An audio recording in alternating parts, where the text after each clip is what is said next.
Assemblée générale des sages-femmes du centre hospitalier universitaire de Libreville, une occasion pour ces femmes en blouse rose et blanche de faire le point sur les négociations avec la hiérarchie au sujet du paiement de leur quote-part.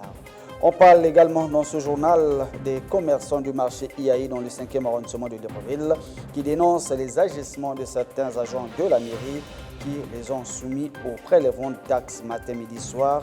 Ces derniers ont failli en découdre avec eux aux environs de 10 heures. Vous aurez les détails dans ce journal avec Désiré Bien-Ningon. Mesdames et messieurs, bonsoir. Merci surtout de nous avoir fait place dans vos ménages pour vous apporter l'essentiel de l'actualité nationale ce matin. Les sages-femmes de l'hôpital général de Libreville en assemblée générale ce matin pour statuer sur les propositions faites par la hiérarchie au sujet du paiement de leur quote-part. C'était en présence de Ortega Otonzogo et Floris Mapango pour le compte de la rédaction de la radio-télévision Hermont. Suivant. Les sages-femmes du centre hospitalier universitaire de Libreville se concertent pour réfléchir sur les propositions faites par leur directrice générale lors d'une réunion la semaine antérieure.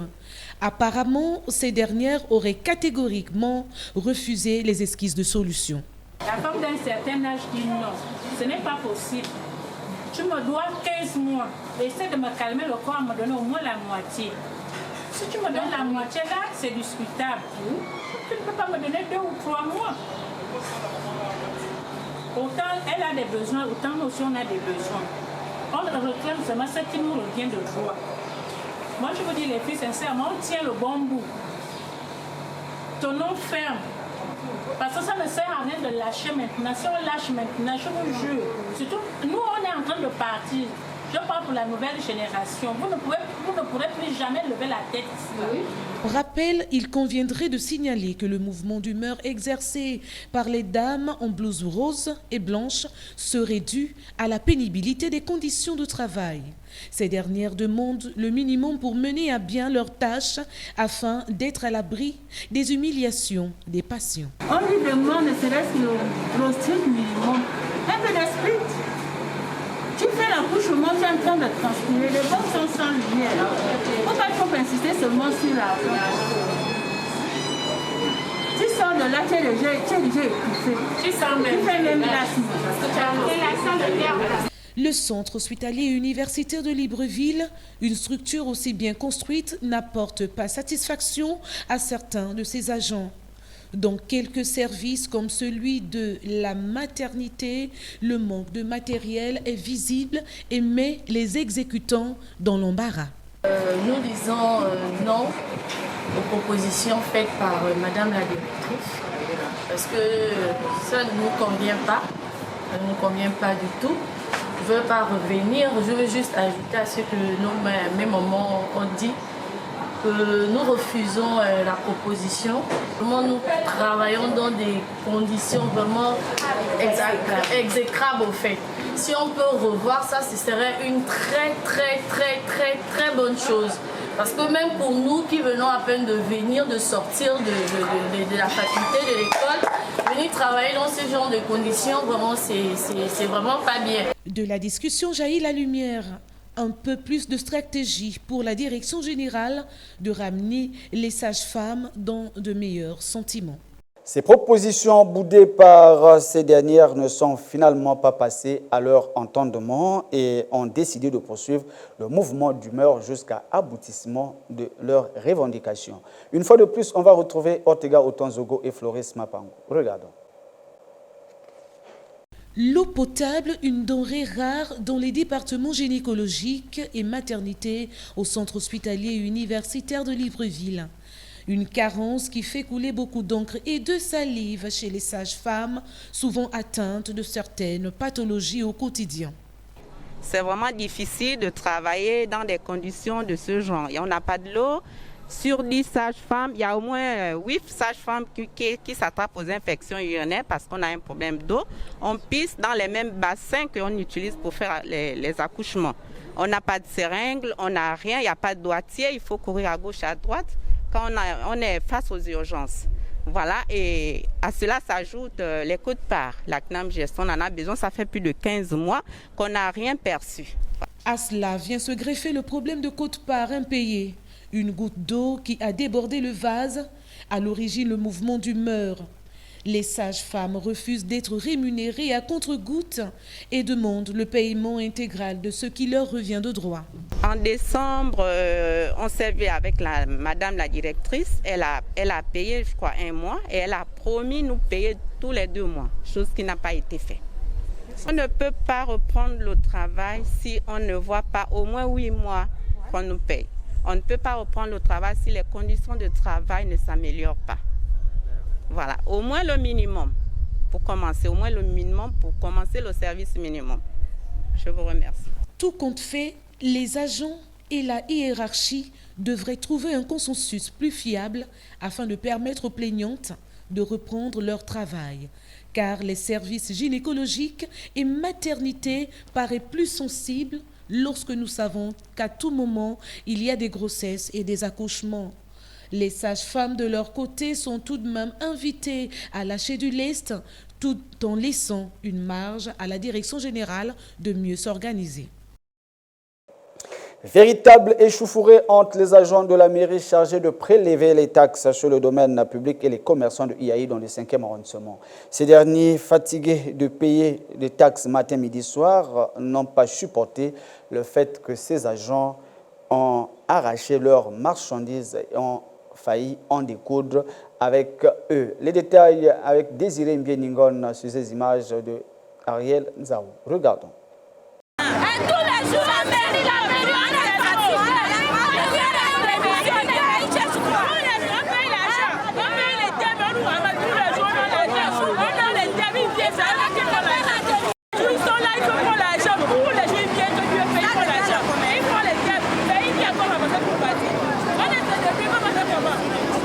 Peut-être un signe de divorce entre les agents de la mairie chargés de prélever les taxes municipales sur le domaine public et les commerçants du petit marché d'IAI, dans le 5e arrondissement de Libreville. Ces derniers, exerçant en bordure de la voie principale au vin de Libreville, ne semblent plus supporter la routine municipale qui consisterait à les soumettre à un traitement de récolte d'argent matin, midi, soir. Il a fallu de peu ce matin qu'ils en viennent à la bagarre. Selon les témoignages recueillis sur place, les commerçants ne supportent plus cet état des faits. Ce qui s'est passé aujourd'hui, c'est notre quotidien, c'est la routine. Les gars de la mairie sont arrivés. Et ils sont arrivés pour vouloir prendre les marchandises des commerçants, soi-disant qu'ils ne paient pas. Je veux dire soi-disant parce que je ne sais pas dans le fond ce qui se passe entre eux et les autres. Et les commerçants. Et les commerçants disent, voilà, le maire a démissionné et que ce sont de fausses missions, juste pour se faire des sous. Donc voilà pourquoi ces derniers ont riposté et ont refusé de donner leurs marchandises. Du côté de la mairie, ils n'ont pas apprécié la riposte. C'est comme ça qu'il y a eu échange de coups. Mais il n'y en avait pas rapport de force. Parce que bien évidemment, les commerçants sont nombreux, donc plus nombreux que les gars de la mairie, les agents de la mairie. Voilà. Et d'où ils sont passés presque à tabac. Aujourd'hui, avant-hier, les gens de la mairie dérangent les gens, c'est pas bon. Ils n'ont qu'à faire doucement. Ce qui s'est passé ici aujourd'hui, c'est fort. On peut tuer les gens. Ils ont pris beaucoup de bagages chez les gens balançaient les cailloux, les bâtons.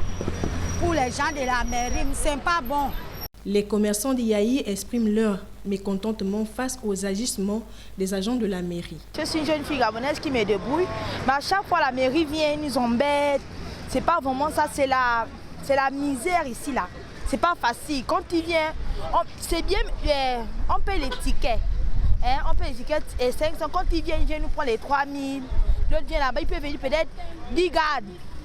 Donc chacun vient, il prend ça, son prix. Oh non, donne-moi 5 000, donne-moi ceci, donne-moi c'est de la côte. Parfois, quand tu ne les donnes pas comme ça, là, non, ils viennent, ils ramassent tout, ils soulèvent. Mais quand on arrive maintenant à la base, on paye les 24 000. Ils sont là, ils prennent l'argent. Pour les gens, ils viennent, ils payent pour l'argent. Ils prennent les gaps, mais ils viennent encore ramasser pour bâtir. On est depuis comment ça fait mal. Au moment où la rumeur fait largement écho de la démission du maire de Libreville, les autorités municipales feraient mieux de prendre à bras le corps la situation et la réglementation des taxes municipales. Car à l'allure où vont les choses, avec la crise liée au corona, De tous les côtés, les nerfs sont tendus. Les échauffourées de ce matin ont failli de peu faire déborder la goutte d'eau. Vivement que les alertes attireront l'attention des décideurs. Un jeune étudiant à la quête d'argent pour se payer les cours à l'université et victime de cette opération de ses agents de la mairie exprime ici son ras-le-bol au micro de Désiré Bienigone sur ces images de Ariel Nzao. Maintenant, moi, en tant que jeune étudiant, j'ai fait des petites économies, j'ai acheté mon ballot de linge pour venir vendre, pour pouvoir payer ma scolarité l'année prochaine et continuer en Master 1 en génie civil. Je suis assis, je vois un groupe de personnes qui ne se présentent même pas, qui ne sont même pas identifiées. Ils commencent à venir soulever mes affaires. C'est là où je commençais à refuser que vous ne soulevez pas mes affaires. En temps, on m'appelle à côté pour m'expliquer que non, la mairie interdit le marché anarchique.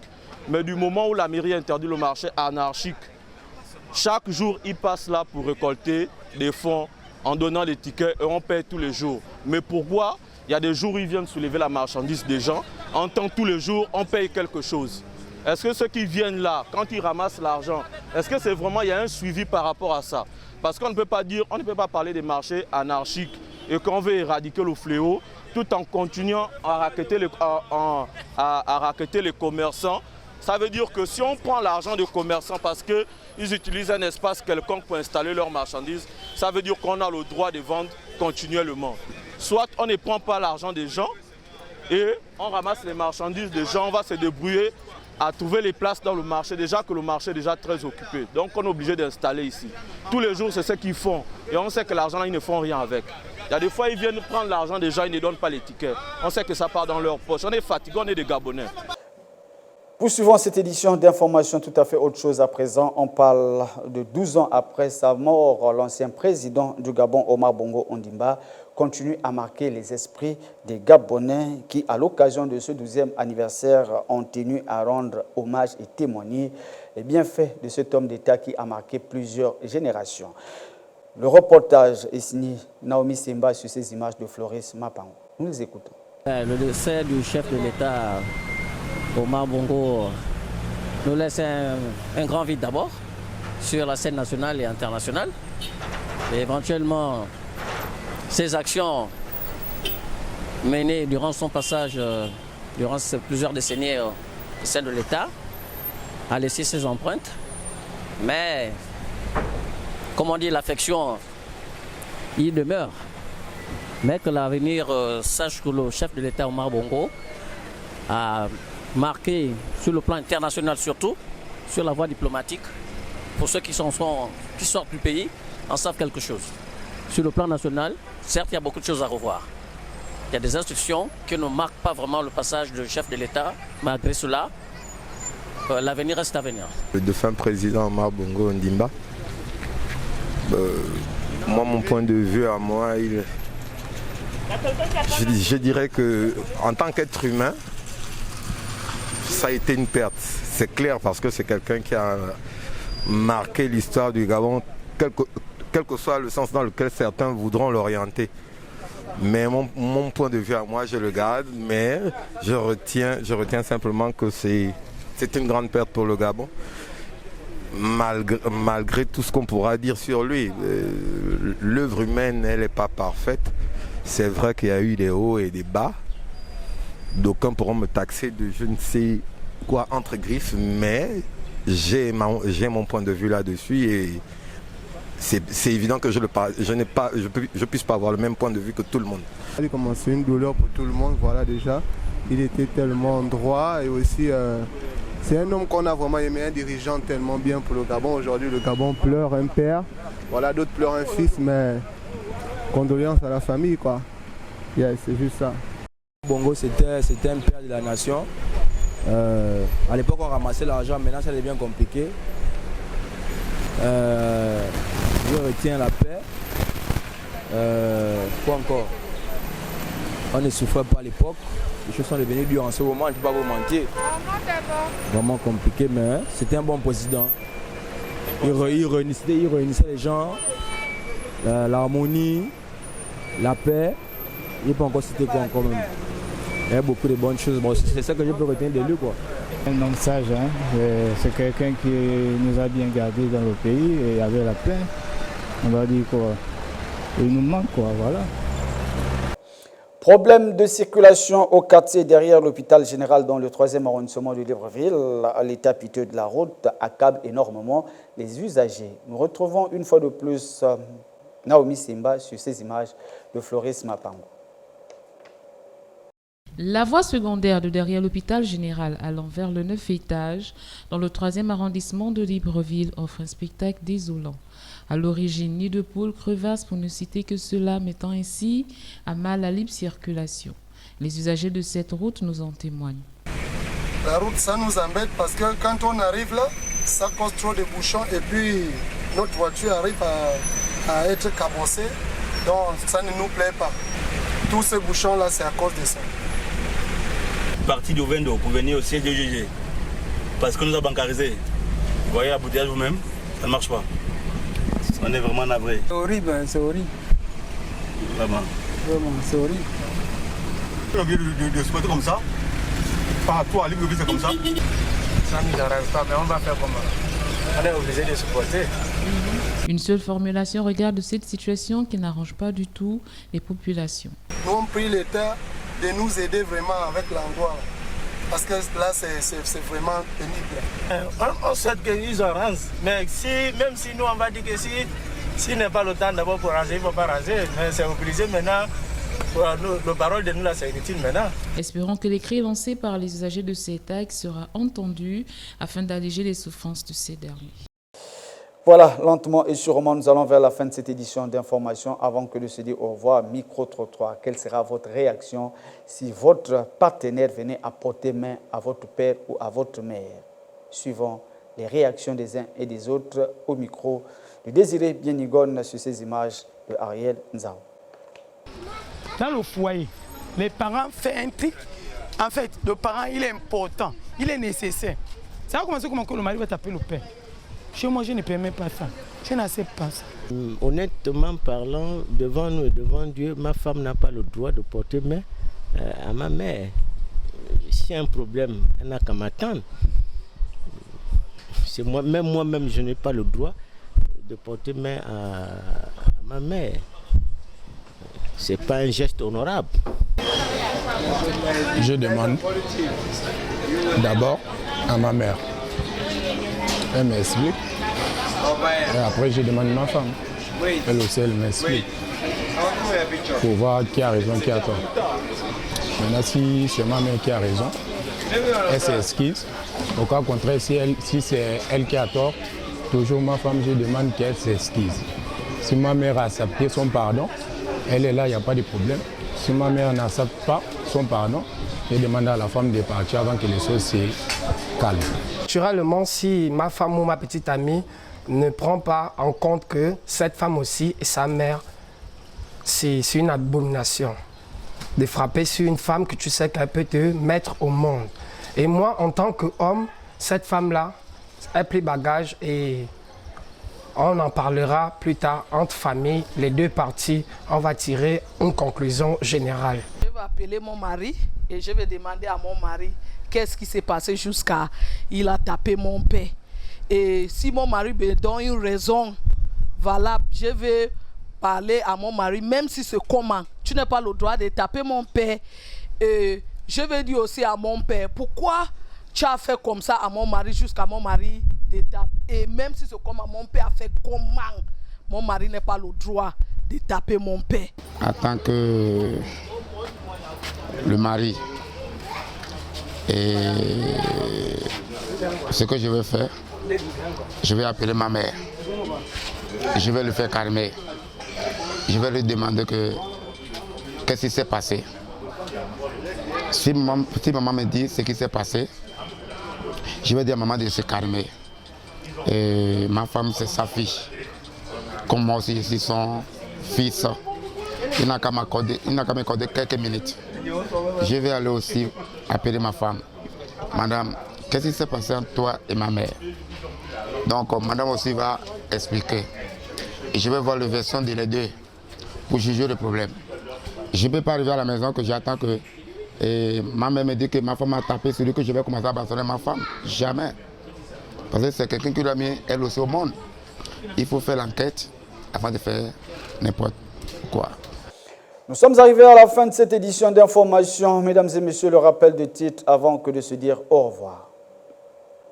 Assemblée générale des sages-femmes du centre hospitalier universitaire de Libreville, une occasion pour ces femmes en blouse rose et blanche de faire le point sur les négociations avec la hiérarchie au sujet du paiement de leur quote-part. Nous avons également parlé dans cette édition d'information, mesdames et messieurs, des commerçants du marché IAI dans le 5e arrondissement de Libreville qui dénoncent les agissements de certains agents de la mairie qui les ont soumis au traitement de prélèvement de taxes matin, midi et soir. Ces derniers ont failli en découdre avec eux. Aux environs de 10 heures, vous avez eu les détails avec Désiré Mbieningon et Ariel Nzao dans ce journal. Le plaisir a été pour nous de vous avoir servi. S'il plaît à Dieu, je vous retrouve demain à la même heure. D'ici là, portez-vous bien. Bonne suite de programmes sur la radio-télévision Hermon, mais je n'étais pas seul. J'ai bénéficié de la complicité de toute l'équipe de RTH pour arriver chez vous. Ciao, bye bye et à demain, 20h30.